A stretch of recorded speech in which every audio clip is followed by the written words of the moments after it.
For sure. Appreciate It's you. already recorded, so yeah, whenever you're ready, you can. Yeah, phone's on silent.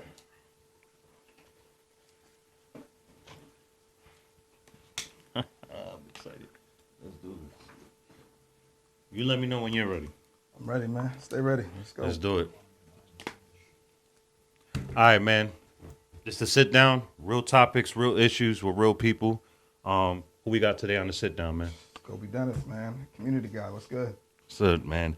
I want to say thank you for joining the platform, man. I hope you come back again. Don't worry, you're in good hands. I did my homework. Shout out to Andy, RI Studios. All right, so I got a couple quotes from you I want to start off with, man. From, I believe, 2017 from the Providence Journal interview. All right. And I quote, what is it right here? I try to be different as possible. Everyone is usually stiff at the podium, wearing a suit and reading it off a paper. I wanted to do the total opposite. Yeah.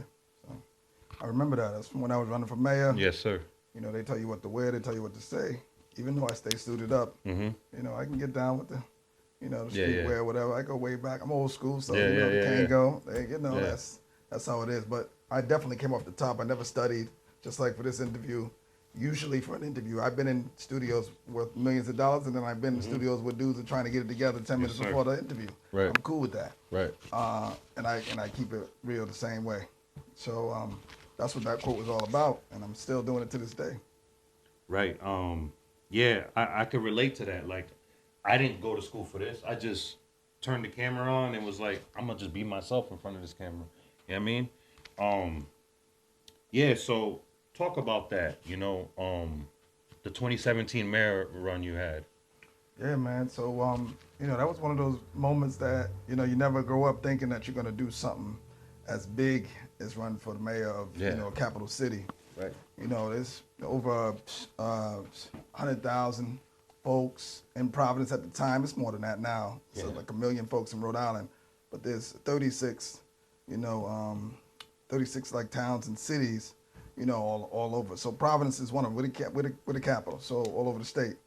So with Providence being the head, it was a lot of attention on that. So just being a dude from the bricks, I didn't graduate from college. Right. You know, a lot of people think I did, because I did go up to my senior year at URI, but then we started having kids and all that other stuff. Yeah. Life started life, huh? Life started life. So dropped out, but I don't like to say dropped out, just stepped to the side to put my family first. Right. And I'm cool with that. I don't regret that decision.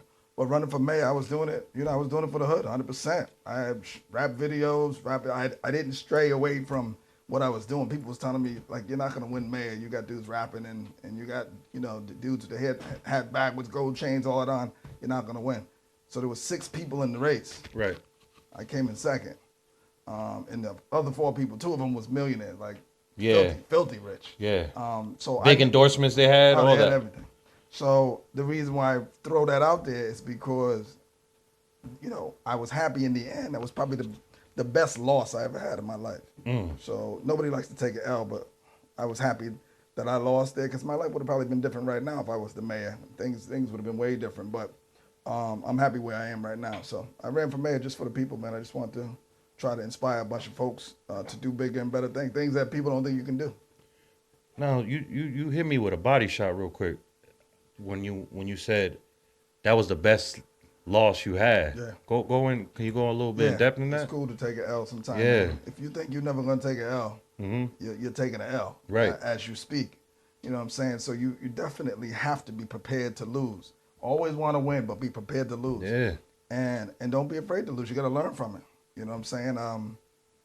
I at the time when you're losing, it burns, it hurts. I cried like a baby actually, but when it was over, I looked back and said, man, look how many people I inspired. I came in second place to a dude that had to spend millions to beat me. And I had like 50 G's in my bank account. He had, you know, millions. So, you know, right now there's a mayor race going on right now. Just started like last week. Yeah. And the guy, the current mayor, Mr. Brett Smiley, already has $1 million in his account. Right. So the dude that's running against him is one of them anyway. He's a Spanish cat, David Morales. You know, a friend of mine as well. I know him. he's running against him. He got an uphill battle. Yeah. Because, you know, you come from the streets. You're going against a machine. Going against the machine, and he's an incumbent. So that means is he's already been the mayor for, you know, will have been the mayor for 4 years already. Right. So David's got to go against that. So he got all the political pull. He got all the rich people around the city, and we can talk about that a little later. Yeah. Would you ever run again? The door's not closed. So I'm actually waiting for people like the Andys and the guys like yourself, because just imagine me running, you know, my boy Rico still made it with my theme song. Yeah. You doing the cameras. Of course. Andy running the studio, me doing all my commercials in here. Yeah. So I almost had to let my people catch up to where I'm at. And that's when I think I'll feel a lot better. When I ran, people were struggling trying to make it. Some of my friends. But you came in second. Congrats on that. I appreciate it, yeah. Now, I have another quote by you. This one right here is like, you know what I'm saying? All right. When I look into the eyes of the kids in my neighborhood, I know there's promise, and I don't think there are enough people trying to bring out that promise. Damn. So that's where, you know, Night Vision, that's why I met Andy and them dudes back in 2010. 2010, these dudes didn't know me from nothing. I was just a black dude at the playground on some creepy shit. So they would probably like, who is this dude? What is he doing? Yeah. You know, their parents were coming out like, who's this guy? Right. I'm playing basketball with these dudes, and then we started teams, and then so Night Vision started in the streets. I didn't have a place, and I didn't have a plan. Right. I just knew I wanted to help out. I had just moved to the Chad Brown area. I mean, there were shootings every day. You can ask these at that time. What year was this? Early 2000s? 2010, 11. Oh, it was. Yeah. It was clicked up. Like, there's some dudes I know right now that are doing life that started that stuff, and there's a lot of dudes that are dead that was participating at that time. And they were in and out. Half of them was, every kid that I'm talking about was halfway into the game and halfway into Night Vision. So they wanted the comfort of being, you know, with me and, you know, the Wands and the Bertos and all of us. They wanted to be around us because, you know, the girls were there too, by the way. Food, security, all that stuff. But they also liked the allure of the street life. So who was I to say, they never got, they would get the same talk every day, like, got to pick a side. Right. You know, so some of them didn't. Some of them, it cost their life. And some of them, like I said, I still talk to them on the phone. Here we are in 2025. I'm still talking to some of those dudes on the phone. And you know what they say? Like, damn, if I would have just listened a little bit more. Right. And they doing big numbers. Well, we see a product of that with Andy. You know what I mean? And I'm sure he's just one of many throughout the city. Thousands. You know what I mean? We're going to turn the tide real quick. When it comes to Rhode Island, supporting Rhode Island, where do you feel like the disconnect is? You know, Rhode Island is so quick to look outside instead of inside. Like, for instance, I don't want to say no names, but there's certain people that give keys to the city to out-of-towners that don't even care or know nothing about RI. But we got prominent figures out here, whether it's rap, painting, in your lane, like, what do you feel the disconnect is with Rhode Islanders supporting Rhode Island? And then when they do get on, they don't look back. Yeah. Well, first of all, you're going to know real quick. I say names. John Go ahead. I say names. John Goncalves, city councilor. So why do I feel comfortable saying that? Because he's one of the kids I mentored. Yeah. So he came up underneath myself. Right. So you can ask him that. Yeah. He went to the Boys and Girls Club, which I ran for many years. Me and my brother got scholarships through the neighborhood. Went to Brown University. Super smart dude. Yeah. No disrespect, but he got calls from people like myself, emails and all that. Like, what are you doing? Yeah. What are you doing? Not to cut you off. The reason why I didn't want to say names, I was trying to be politically correct, and I didn't know if you didn't want to be involved in that. I do say names as well. All right, just to put that out there. Well, then, but I was just being respectful of you being on the platform. You know what I mean? It's not like him. Yeah. It's not even that. Like, just if you're going to do this unadulterated, like raw, we gonna say names. You want to edit? All right. Edit it out later? No, I'm not editing nothing. You can do that. No, I don't. No. We here. You know, so you read my quote, unrealistic, man. This is how it is. Yeah. So good dude, but just I had a problem with that, and so did a lot. Me too. When I seen that, a lot of the folks in the neighborhood. No disrespect to you, King, but I'm just saying, like, let's make it make sense. We are too busy, and I say we. I'm including myself in it too, even though I don't partake in that. because I'm too busy looking in, but I'm from Rhode Island nonetheless, right? So I feel like we need to start looking out, stop looking out and look in. Well, that goes all levels. See, you know, I'm in my 50s, man, so you guys are young. That goes all levels, even in the corporate world. Dudes like me that have been on top. I've made, you know, I touched the mill. So I've been there where I know that I can do it, even without a college degree. Everybody in the room got their masters and all these degrees and stuff like that. And I'm a high school dude from Central. You know what I'm saying? Right there with them. Yeah. Because it's all about looking in the interior for what you need. Looking in Providence, looking in the city for what you need. Stop going to Boston, stop going to New York, stop going to Chicago. I know 2 or 3 dudes right now that don't even live here. They live in another state. They have a job in Providence. They go home on the weekends. They don't even live, well, they have a house here because the state pays their rent. Right. But they have their home and their family is in another state. That's how much we look away. So yeah, they ain't just on your level. It's on every it's all across the board. Level. So the question was, why do we do that? And how do I feel about it? I'm not happy with it. I talk about it all the time. The people closest to the problem are closest to the solution. So we are closest to the problem here. So you want to get somebody to fight gang violence, you need somebody from the bricks, from around here. You want to get somebody to help with politics, you got to get somebody from around here. Right. You want to get somebody to help with these schools, you got to elect somebody from around here. So. You see what's going on in the country and stuff. You know, you being in politics, you seeing what went on with, you know, Charlie Kirk, may he rest in peace. I'm sure you don't agree with a lot of me neither, but nonetheless, what I admired about him is that he stood and he said what he said. You know what I mean? He lived his truth. But other than that, I don't feel like he deserved to go out like that. When you see stuff like that in America, you know, what comes to your mind, man, when you see that? So let's talk about, you know, let's rope it in and just talk about him in particular, because that's the hot button topic right now. Right. I don't think the words admire are the correct words to use. He didn't admire, you don't admire somebody that just constantly disrespects your people. Right. Or our women or our mothers, whatever. And that's what I heard come out of his mouth. What was different about him was he used his privilege. His privilege is being white. He used his privilege to say whatever he wanted to say. Right. See, you would have been dead a long time ago if you were talking like him. Right. So that's the point I'm trying to make. As far as him dying the way he did, absolutely. Yeah, I don't agree with that. I'm 100% away from that. 'Cause half the rappers I know would be dead right now. Yeah. If their slick talk, you know, caused them to get, you know, murdered. That's not cool. When I said admire, it's like he spoke his truth, like, and he didn't backtrack on nothing. He said what he said. See, I respected that part. Yeah, but the things he believed in and all that, I don't agree with none of that. Yeah, definitely not challenging the way you felt. You're welcome to feel the way you want. I'm just saying, I think a lot of people put it that way and say, oh, I admired him, I really rocked with him. He spoke his truth, all that, because he was able to, because he was a white man in America. Right, I see what you're saying. Do you understand what I'm saying? Yeah. The black and the Spanish men, you know, we can go on the history that have spoken their truth. Guess what? They're no longer here. And they didn't last long.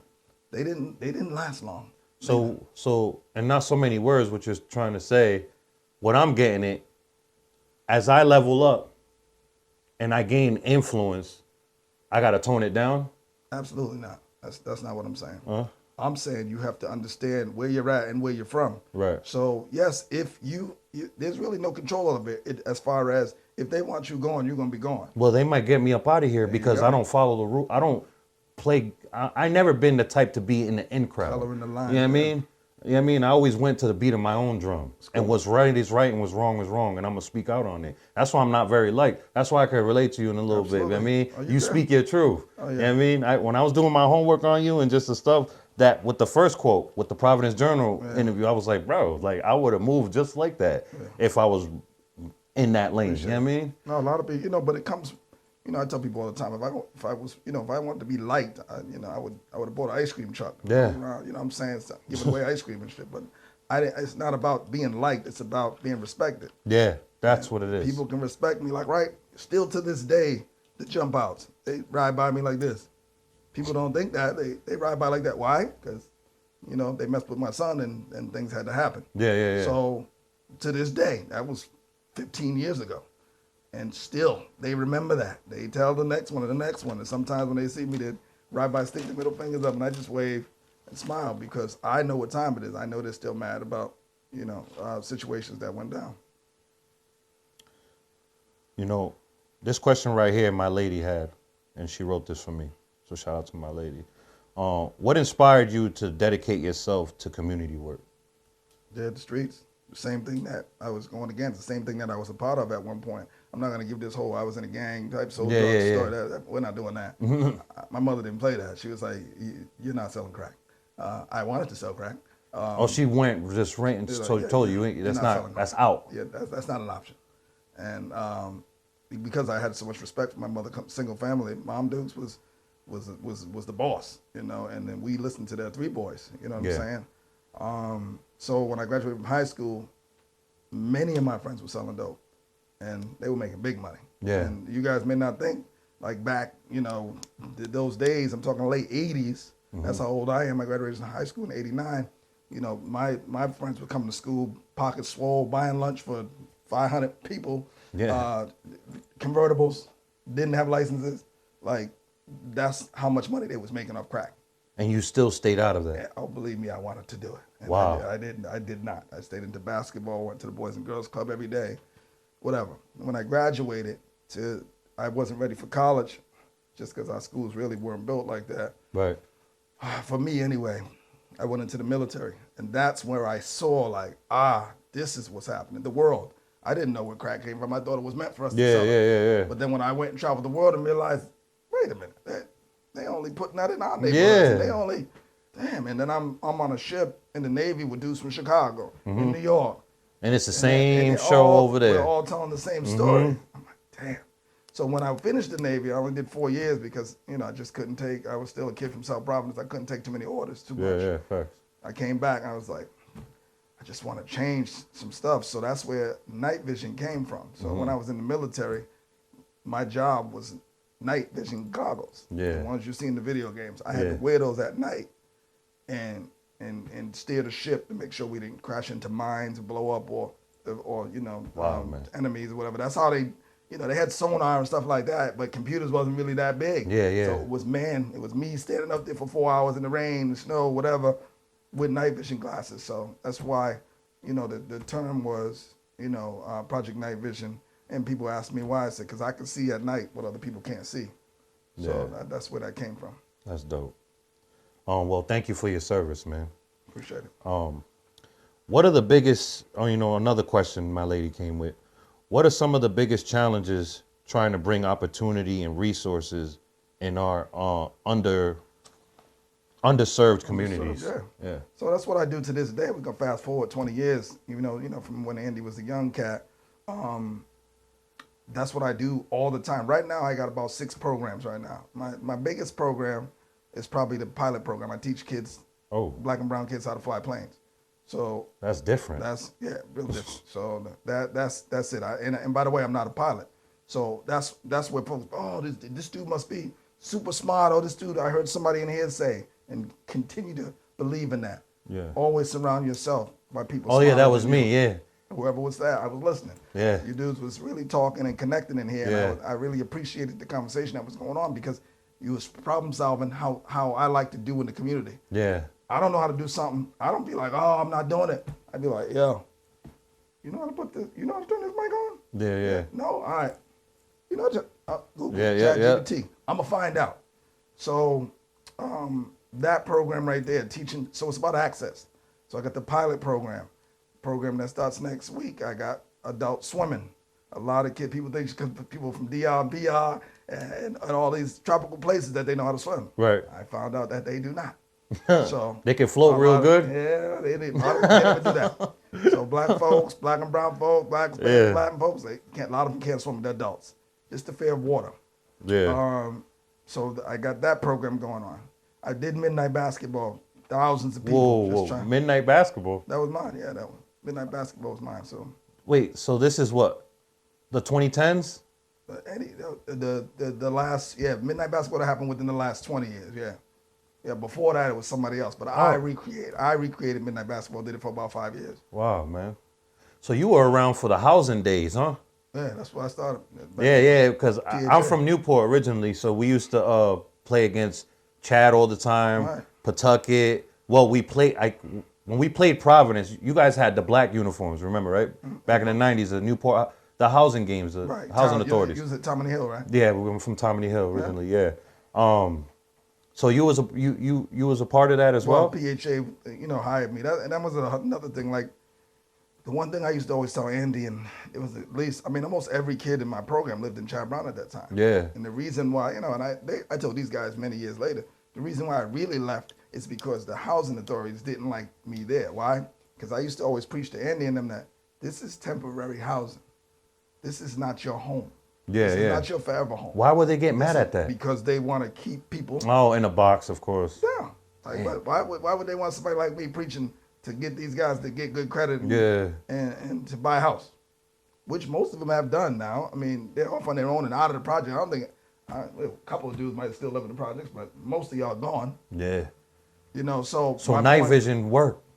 Night vision worked, but it is working still. It could have been better, but we didn't have any money. See, that was a whole another thing. Doing these things that we were doing, and by the way, you couldn't tell that if Andy shows you pictures of the night. We met Celtics.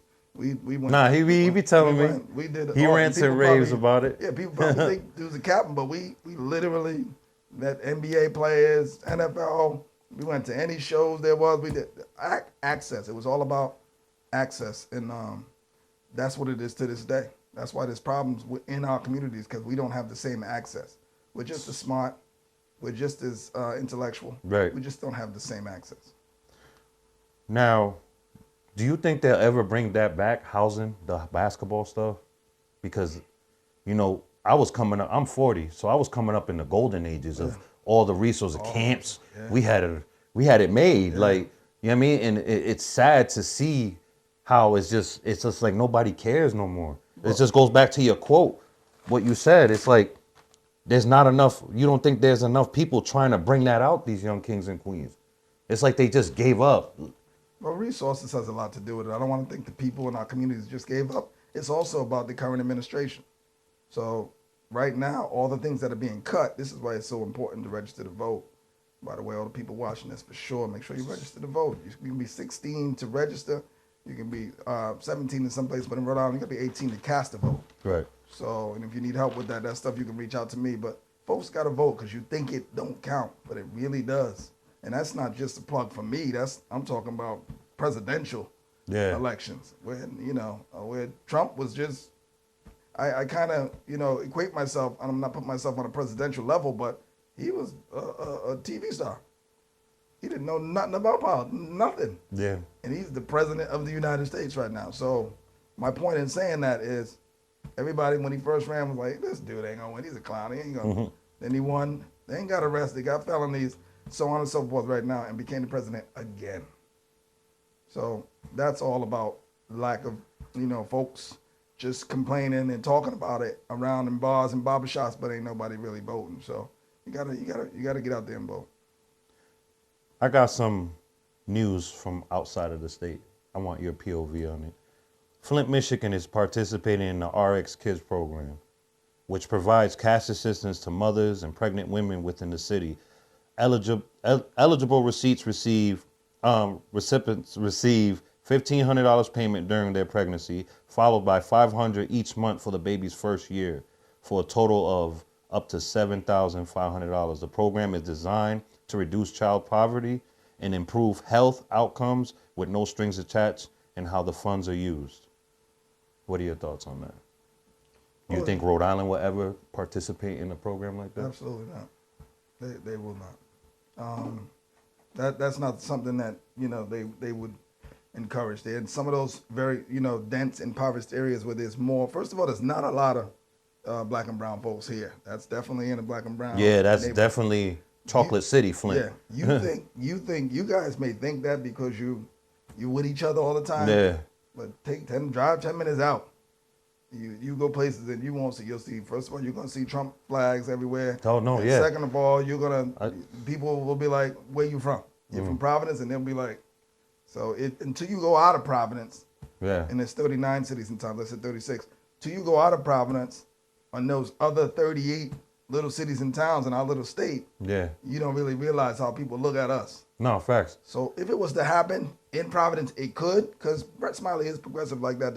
He would do a program like that, but the taxpayers wouldn't go for it. That's not something that I could see happening. And do I agree with those programs? Necessarily, I think you need to do more preventative stuff, like stop trying to prevent early, do early childhood prevention, trying to prevent young people from becoming, having babies and things like that. And my mom was a young mom, so I'm not knocking it. Right. It's just your chances, it's tough to make it once you have a baby at 17, 18, all that. I don't knock anybody. Like I said, please, women in my family, my mom, they all had babies at young ages and they're doing all right. But they'll tell you it was a tough road. Right. Now, one last thing about the current events, and then before we go back to about you, what's your POV, your point of view, and your thoughts on the whole, situation going out in Palestine? The ethnic cleansing, the genocide, the starvation. Well, so that goes back to my military days, to where I was there. I was in Israel. I was in different places, and I saw all of that. I was in Iraq. Right. And so I saw what was going on. To me, I believe that a lot of that stuff is not any of our business. Now, when you start to, now we're talking United Nations type stuff. When you start the killing of kids and starvation, all that, now it's time to step up and get involved. I feel like that's everybody's business. Right, there you go. When children and women are being slaughtered like cattle. But I'm saying, I think that on a global view, sometimes you just got to stay in your lane. Yeah, of course. Sometimes you just got to stay in your lane. That, as you stated eloquently, it goes back thousands of years. Yeah. Stuff that we don't even know about, the root of it. So now that we're in it, which, is part of our, it's part of like treaties that we have with other countries.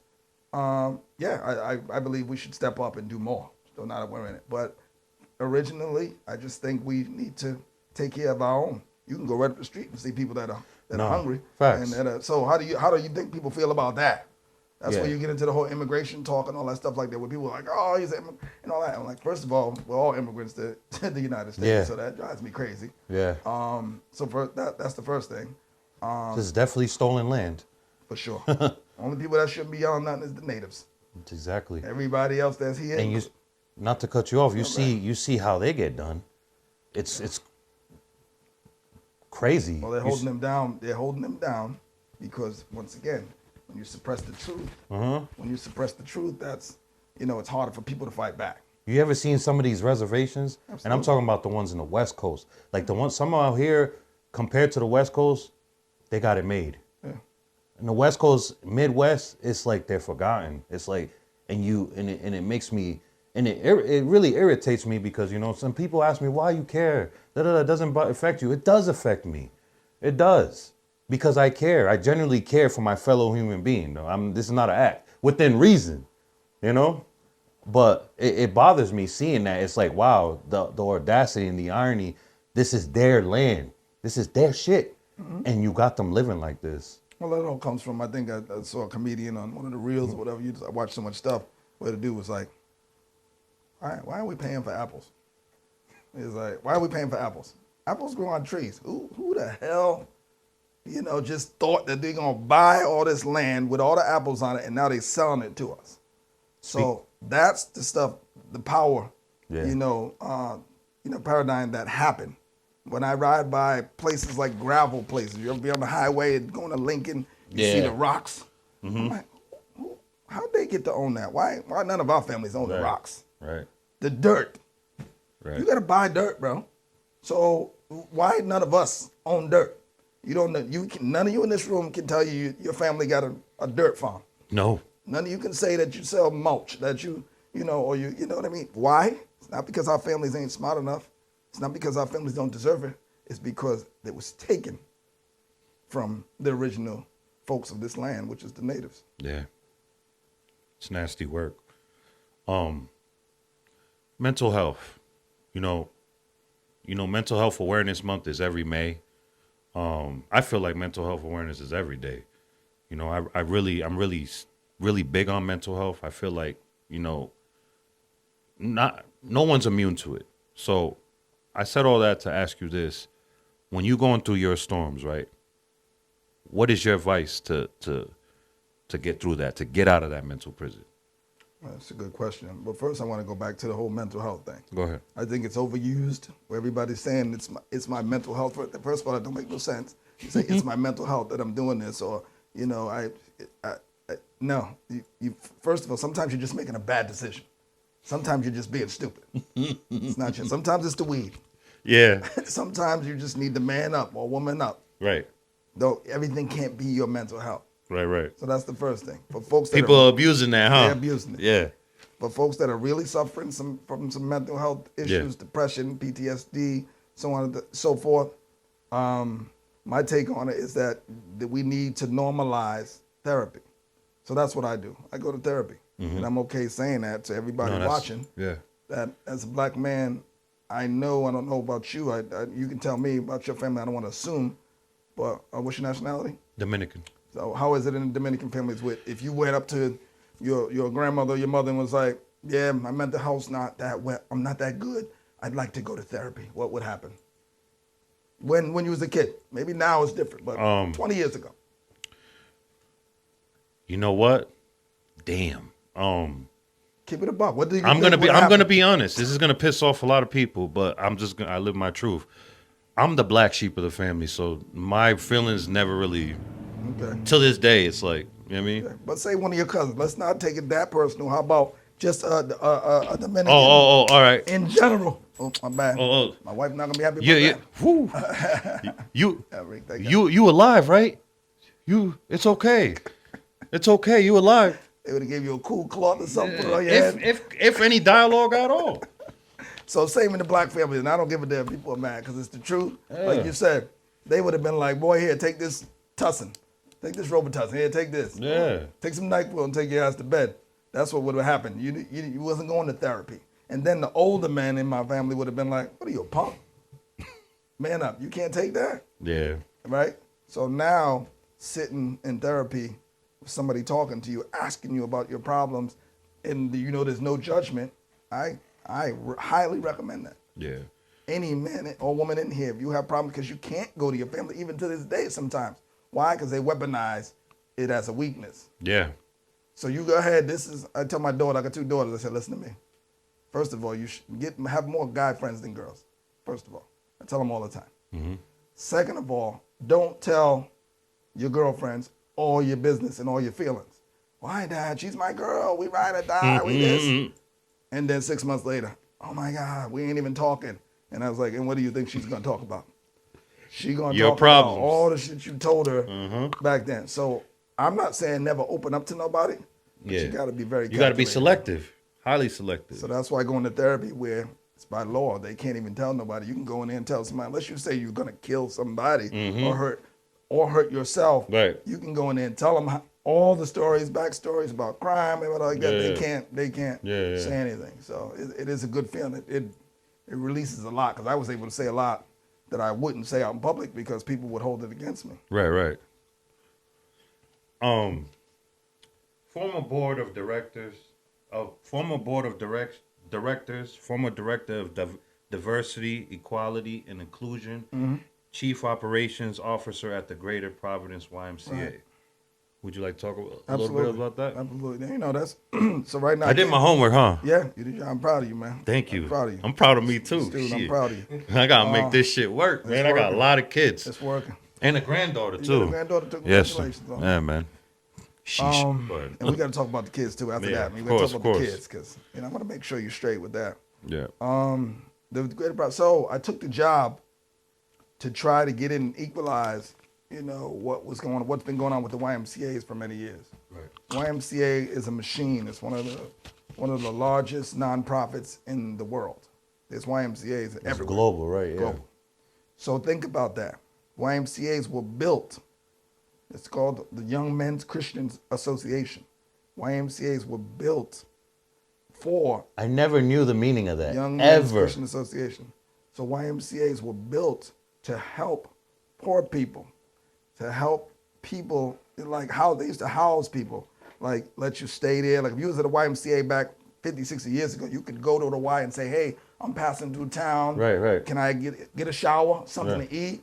And that's why they give out free food too. They have food pantry.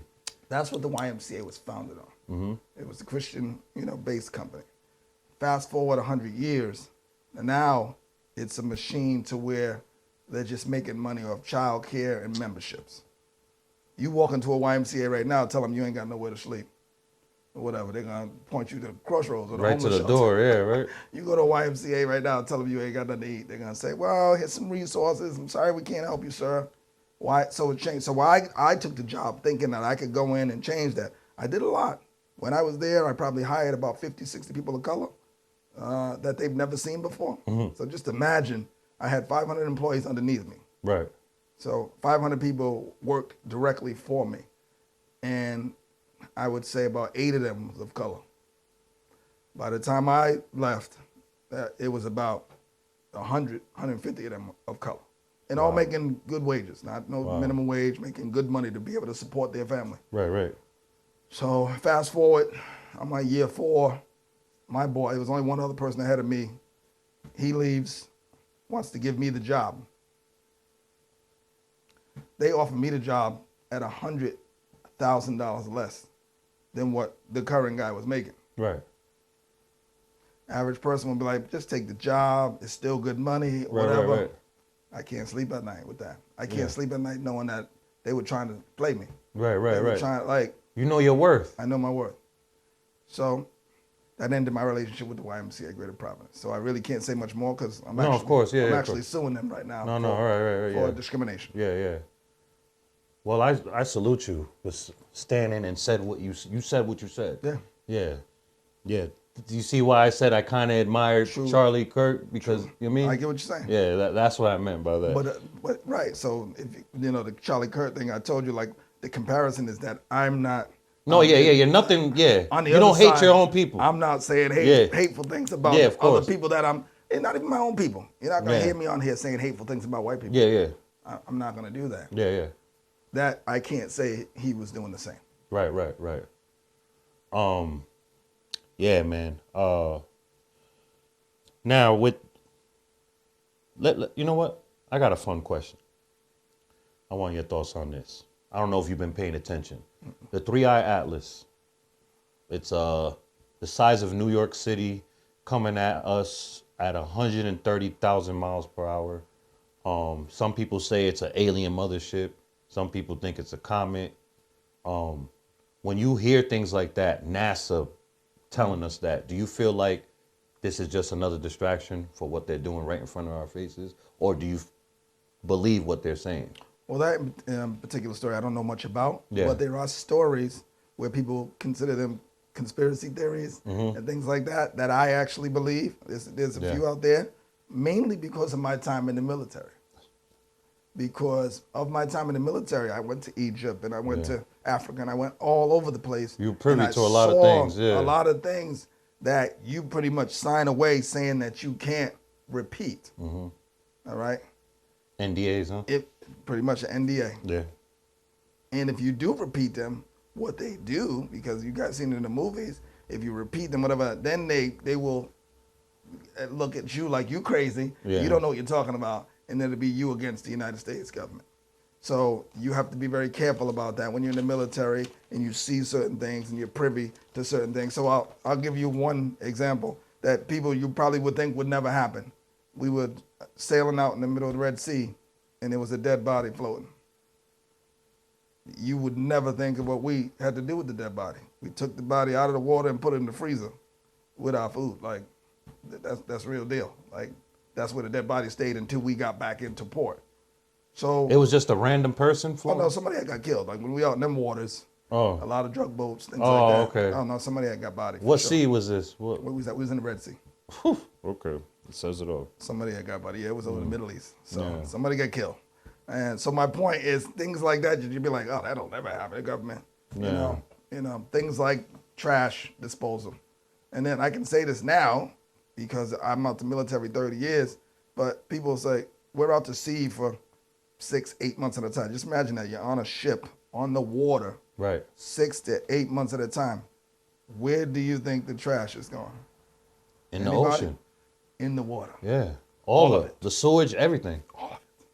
The bottles. So you know how people are like, oh, we gotta recycle and all Yeah, that. yeah. So if I would have got out and said that, then it would have been a problem. But I Yeah. can say that now because I'm sure they have different ways of getting rid of the trash now. Yeah. I hope they're not still dumping it in the ocean. But 30 years ago, they were dumping it right over the side. If you could be remembered for one thing, what would it be? What would my legacy be? Just helping people, man. Just trying to help people better themselves. I just want folks to be better than they was yesterday. Because that's what I try to do every day. I don't. Only compete with yourself, right? Oh yeah, it's definitely Facts. not. I'm a true believer of that marathon thing. It's definitely a marathon for sure. But along the way with the marathon, you just want to better yourself day to day. Right. One more fun question, and then I'll ask you the last question. Top 3 favorite sneakers of all time that you have to have. I see you with the Adidas. Adidas. I So mean, I would say shells and definitely shell top Yep. though. These are just some kick around joints, but just black and white shells. Run Right. DMC type thing. I heard Andy say that. right. Let me see. When I when I want to get super fly, definitely just some old crazy either Gucci joints or something that I bought that I shouldn't have bought that I gotta hide because my wife want to kill me. Right. But some real designer joints when I want to flex, and then so that would be that, some designer joints, and then probably just some Pumas.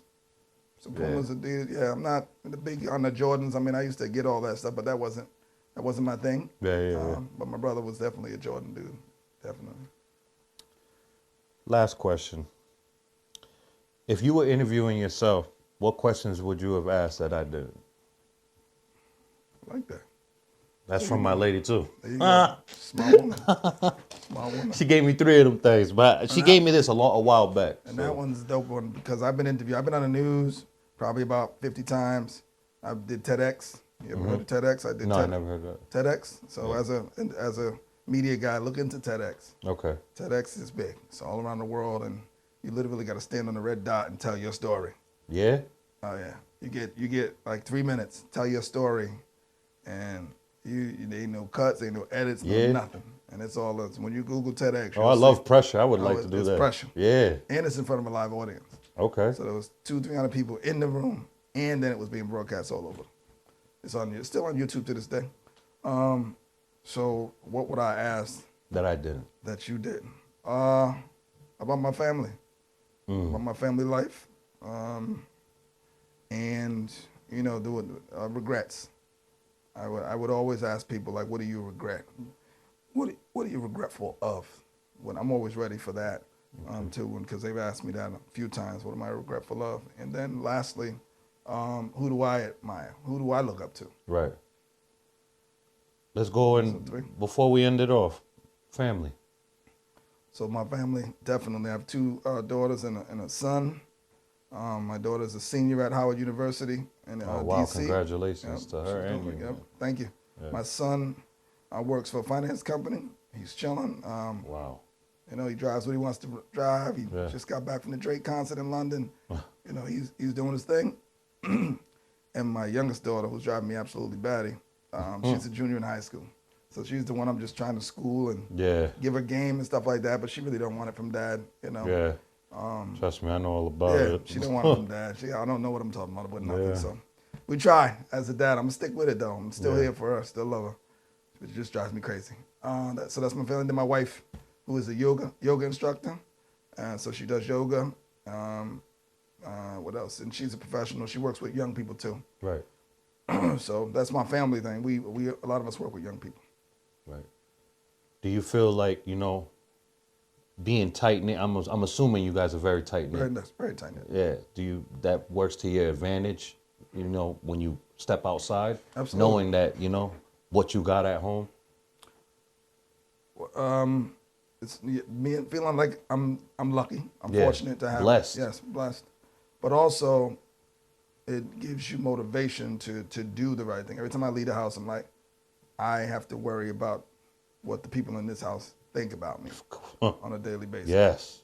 Especially with social media now. My daughter could look at this interview. Yeah. And, I got little daughters too that follow me on the gram, so I gotta.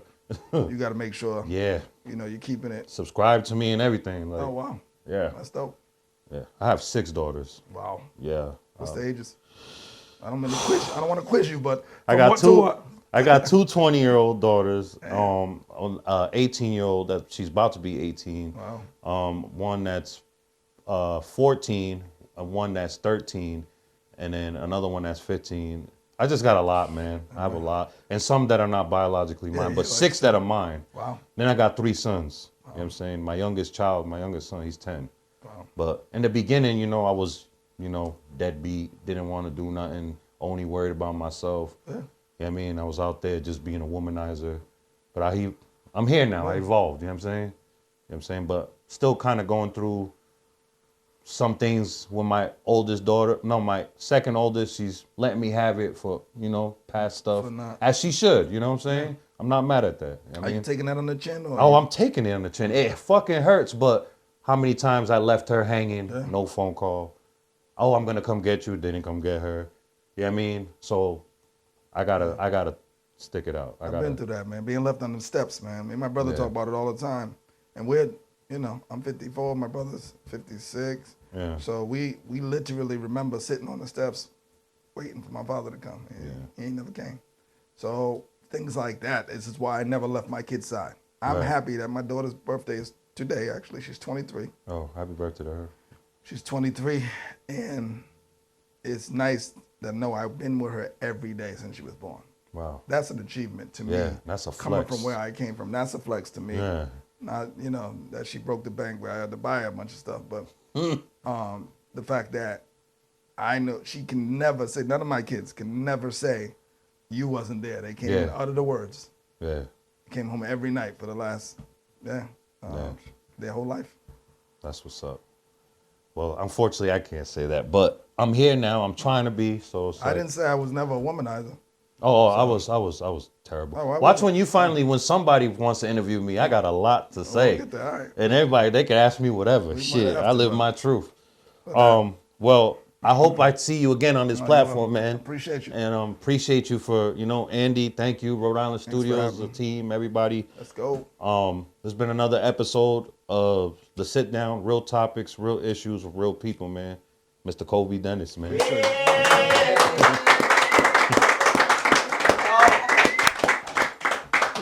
That was dope, man. That was dope. Yeah. Just it all, if you really think about it, man, it always really been divided, especially when it come to us. I'm just gonna speak the truth, you know what I mean? So and then we don't help. That's all I want you to do on here is speak your truth. Exactly, bro. Smoking and politicking with Giovanni, boy. Yeah, man. But